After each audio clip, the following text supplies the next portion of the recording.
Before your mastectomy, you can get information from a handout, from your surgeon or your oncologist, but nothing beats hearing the experiences of women who've been through it. I definitely don't have all the answers, but this video covers 12 things that would have been great to know beforehand. Hi, I'm Erica. I'm a breast cancer thriver and a chiropractor. The first thing is to Google or not to Google. After getting a breast cancer diagnosis, you'll hear people say that it's a really bad idea to look things up online. This can increase stress and anxiety at a time that's already super stressful. The same goes for accessing your medical records online, where sometimes you can even read the reports and tests before seeing your oncologist or surgeon. So staying off Dr. Google might be the right answer for some women, maybe a lot of women, but not all. For some women, it can actually be helpful to look things up online. This was absolutely the case for me. I felt much more at ease when I had a better understanding of what the heck was going on throughout the whole treatment process. I also found that I could ask questions to my oncologist or plastic surgeon that I may not have even thought to ask had I not looked anything up. You'll probably have a pretty good idea of where you sit on this, but it's definitely something to think about when you're diagnosed. The second thing is not looking too far ahead. I don't know about you, but this isn't exactly my strong suit. When you're first diagnosed, it can be really overwhelming to think of all the possible treatments that might be coming up, thinking about how you're logistically going to plan for all of it with work and family, not to mention thinking about the possible outcomes of all of this treatment. It's a lot. Sometimes you can look so far ahead and play out all the different scenarios. Anyone else do this? And then none of those things actually happen. It's a lot of mental energy spent when you could be using that energy elsewhere. It's not like I didn't think about my reconstruction until I got there, but it didn't occupy as much of my headspace as I was thinking a bit more about what I was currently undergoing with treatment. I could have done a ton of research on chemo, but it ended up that I had a low oncotype score, so I didn't even do chemo. If this is something that resonates with you, try to keep your energy focused on one treatment at a time. It doesn't mean don't look up anything ahead, but just be mindful if it's serving you by doing this. Number 3 is say yes to all offers of help. People want to help. It's win-win. You'll likely benefit from something that they want to do for you or give you, and you'll fill their bucket by accepting their offer. This may be help with meals, childcare, financial support, emotional support, or even rides back and forth on your many visits to the hospital. My husband and I made a pact after my diagnosis that we would accept all offers of support, and we did, even if it felt uncomfortable at the time. Sometimes you may get a generic offer like, let me know if there's anything I can do for you. Some people might need to be steered in the right direction, as they may not automatically know what your needs are. Number 4 is the emotional impact can vary significantly. For some women, emotions can run high during treatment. In my case, I was managing relatively well as I went through treatment.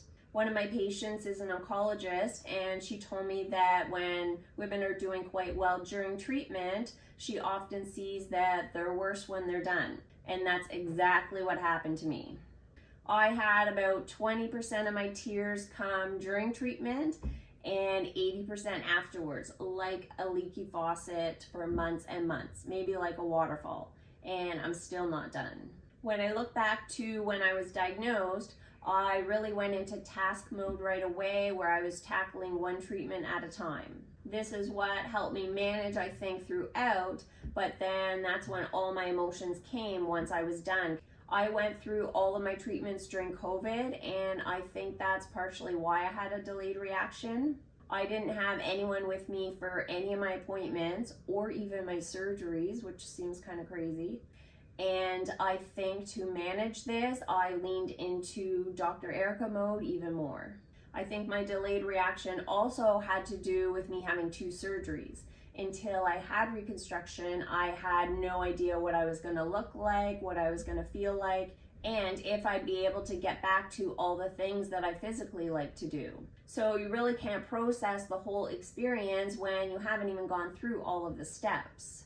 I really felt the emotional impact after my reconstruction surgery, and I needed way more time than I anticipated to process everything. So unlike me, try to be patient with yourself and know that the emotional recovery isn't linear and it may take longer than you expect. Number 5 is seeing your chest for the first time after your mastectomy. This goes along with the last one, where emotions can really vary person to person. You may have a ton of emotions right away, or a delayed reaction, or something in between.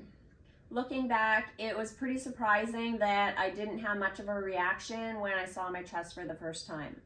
At that point, I remember I was just so happy to even wake up from surgery and know that I was okay.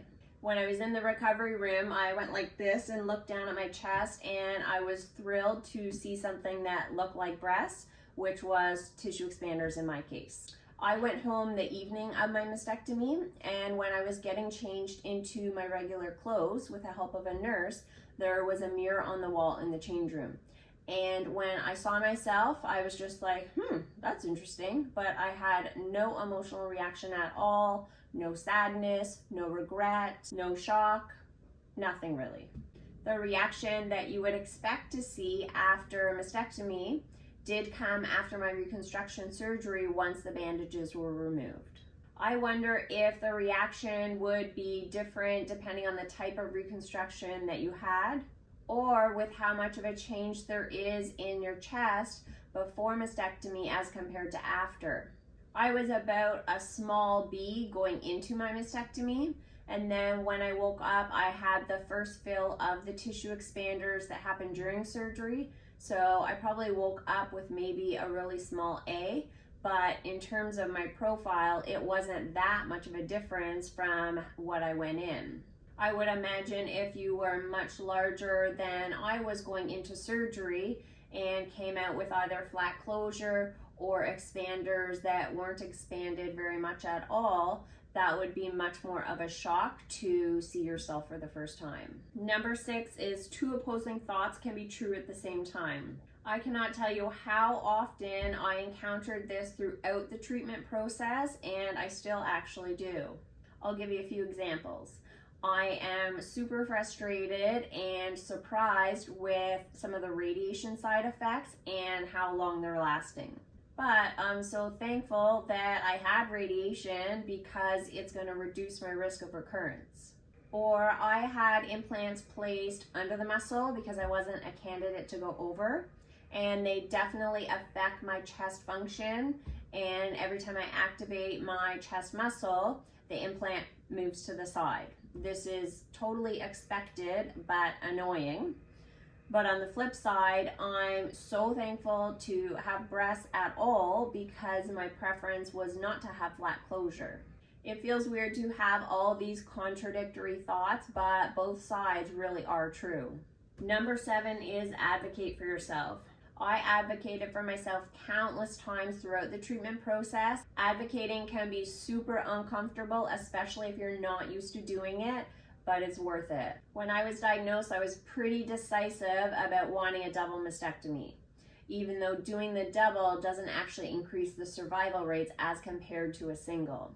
I was fortunate to have a surgeon that didn't try to persuade me otherwise, but that's not always the case. An example for other women is a preference to have flat closure. You may feel pressured in some way to have reconstruction, or with flat closure, your surgeon may recommend to keep some skin left over after the mastectomy just in case you might want some reconstruction in the future. But if you want what's called aesthetic flat closure, you're going to be pretty disappointed that you have all this extra skin left over. If there's something that's not quite sitting right, that's usually a time to advocate. If this isn't your strong suit, it can be helpful for a family member to be your voice at times when you don't feel like you can. Number 8 is managing your energy output. This is a delicate balance. Our plates can get pretty full going through breast cancer treatment, and you may find you don't have the bandwidth left for anything or anyone. You'll likely have many people checking in on you throughout the treatment process. Sometimes texting or calling back can feel like it's more for the other person and not yourself. When I was diagnosed, I found it hard to manage my emotions when I was telling people that I had breast cancer. I found myself reacting to their shocked reaction of me telling them, and then I felt the need to reassure them that I was going to be okay, and I didn't even know if I was going to be okay. Part of managing our energy output is sometimes managing our interactions with others. It sounds weird to say because you shouldn't really feel the need to manage others when you're the one going through breast cancer treatment, but every time you do, it's almost like a tiny dose of self-care. Hit that like button down below so more women getting a mastectomy can find these videos. Number 9 is put together your healing team. If your resources allow, it can be really helpful to get some sort of supplemental treatment throughout breast cancer treatment. This would be in addition to your core treatment team at the hospital. These practitioners can help manage some of the side effects as you're going through treatment, reduce pain, help improve any shoulder issues that you might be experiencing, discuss some nutritional strategies, and of course help you navigate all the psychological effects of getting a cancer diagnosis. And who wouldn't benefit from this last one? I was pretty fortunate to see a number of different practitioners for the physical side effects after surgery and radiation. Since I have such a physical job, I knew I'd need a lot of help trying to get back to what I was able to do physically before surgery. And this is still actually a work in progress for me. I started seeing a psychologist, I think it was a few months after my double mastectomy. It wasn't super urgent at that time, but I could see that if I wasn't proactive with it, then I'd be in trouble if I started it much later or didn't do it at all. Number 10 is find your outlets. There's no right or wrong with this one. It's just finding what works best for you.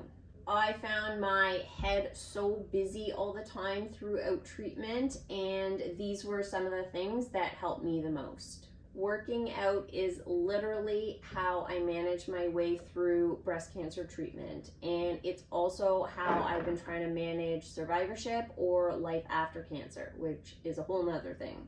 I do CrossFit, but this can really be any sort of exercise that you like to do. I really enjoyed going on a bunch of outdoor walks with a number of different girlfriends. It was a combination of being in nature, but also talking it out and being able to work through all the stuff that was going on in my head all the time. On the flip side, there were also times that we wouldn't talk cancer stuff at all, which would be a really nice break too.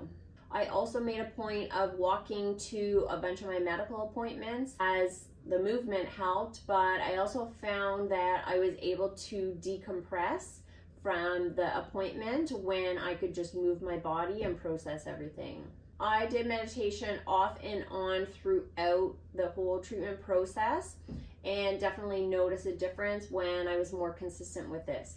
I did quite a bit of it leading up to that first surgery as I was super anxious and really tried to do everything that I could to be a bit more calm going into that mastectomy. Sometimes I would do some of those meditation apps where you're sort of guided through a meditation or breath work, or sometimes I would just use the breathing app on my Apple Watch, and that worked really well too. This one surprised me with how helpful it was because I've never actually done this before. A good friend of mine bought a journal for me when I was diagnosed, and I started writing it the day after my mastectomy. You may be thinking, what the heck do I have to be thankful for getting a breast cancer diagnosis? But there are things, and it can be helpful to write those things down because then you start actually looking for more of those things. I also found the journaling to be helpful to process my emotions as I went through everything. You could use a guided journal where it'll give you prompts. One of my favorites I put in the description below called the 5-minute journal, or you could just use a blank journal. Because the journaling was so helpful as I was going through treatment, I've actually kept it up, doing it about maybe 2 to 3 times a week now. Number 11 is connecting with other breast cancer thrivers. You may have a really great support network, but there's just something different when you're able to talk to someone who's been through it. They don't even need to have the exact same diagnosis or similar treatment protocol. Early on, I remember connecting with a friend who had a lymphectomy and chemo and radiation, which was totally different because I had a mastectomy with reconstruction and no chemo. But I still found that I got something out of it. This woman had a great attitude and was really active going through treatment, and I found that alone was helpful for me to see. Another woman that I connected with did have the same surgery and reconstruction that I did, and so it was pretty awesome to chat specifics in this case. I also tried a support group, and this one was specifically for breast cancer patients. And everyone in the group was 10 to 20 years older than me, and none of them had reconstruction, which was at the time what I wanted to know a lot more about. Even though it wasn't a great fit, it did actually lead me to a bunch of other resources that were really helpful. Number 12 is congrats, you're done. Or are you? I had a lot of people congratulate me when I was done treatment. This always came with some really good intentions, but it felt weird to hear because I was feeling my worst mentally that I was throughout the whole treatment, and I didn't even feel like I was done. When you're finished all the big things, so surgery, radiation, chemo, the assumption from others is that you're done. But what people don't realize is sometimes you don't feel done, and that's because you aren't actually done. I'm done what they call active treatment. So for me, that's double mastectomy, radiation, reconstruction. But I'll be on tamoxifen for maybe another 8 years. I'm managing all of these side effects, things like lymphedema, cording, radiation fibrosis, shoulder issues. The emotional recovery feels like it just started, and I'm left with this chest that functions and looks a whole lot different from when I started. Some of you getting a one-sided mastectomy will need to undergo surveillance testing, and it's pretty tough to feel like you're done when you're continually doing these scans.